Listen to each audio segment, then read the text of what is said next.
Hey, welcome to EPN. My name is Victor Lucas, and we bring you the latest on everything cool every single day. One of those things that we've been bringing you is all of Season 2 of Electric Playground from 1998. Thank you to everybody for getting us over 20,000 subscribers. You all rock. But Jordan Cunningham is celebrating a birthday today. Enjoy that Xbox One S, buddy, and this rundown. It looks like the makers of No Man's Sky want to put the game on a more solid foundation.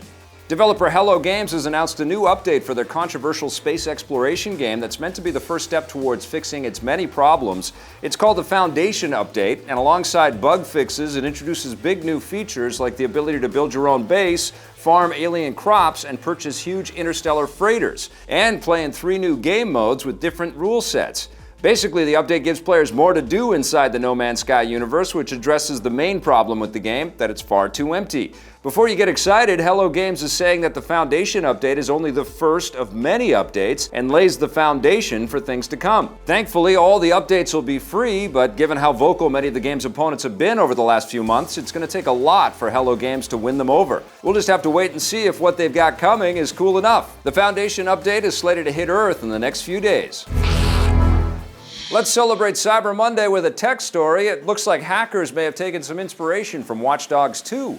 In what seems like something right out of the new game, real-life hackers in San Francisco broke into computers for the city's Muni transportation system and infected it with malware that shut down all the ticket machines.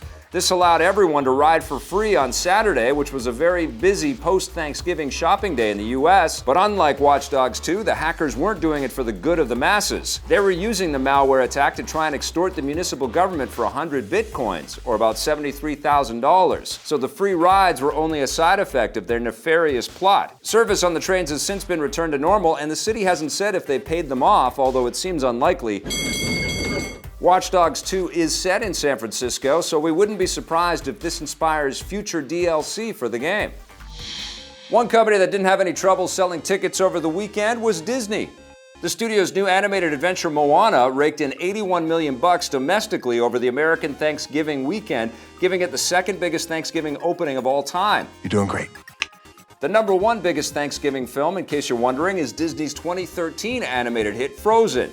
I guess when it comes to the top spot, that film just couldn't. Let it go, let it go. Moana is on track to be one of Disney's most successful animated films. It tells the story of a young woman on an epic quest to save her people, and along the way she joins forces with a shape-shifting demigod voiced by Dwayne "The Rock" Johnson. Disney distribution chief Dave Hollis tells Variety that he attributes the film's success to the fact that it resonates with domestic audiences, but also has the power to transcend borders and languages and cultures around the world. Moana will sail out into new international markets this week. Okay. All told, it's been a very, very good year for Disney. They've released 5 of the top 10 highest-grossing films of the year so far, earning more than $2.3 billion, which accounts for a quarter of total market share. And that's all before they've released their new Star Wars movie, Rogue One. That will continue raking in the dough for the studio when it hits theaters in 3 weeks. May the Force be with us. It looks like Sony Pictures might try to resurrect the Ghostbusters franchise by taking it in a new direction. Following the less than expected box office reception of the new Ghostbusters movie, there have been numerous reports that Sony Pictures has scrapped their plans for sequels to the film. That doesn't mean that they're done with the franchise as a whole, though. When asked about the possibility of a sequel to the new movie on the Mr. Wavy podcast, original Ghostbusters director Ivan Reitman revealed that there's going to be many other Ghostbusters movies, and they're in development right now. He emphasized the word other, implying that the potential new films won't be sequels to the new movie and will instead take the franchise in a different direction. This is in step with what the new film's director Paul Feig said earlier this month, confessing that he doesn't think the studio will want to make a sequel to his film.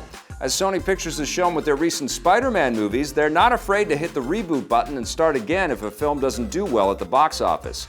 We'll let you know when more details about the future of the Ghostbusters franchise come in. Let's go. Let's go. Oh, did you want to? Sorry, I'll let you. Next time.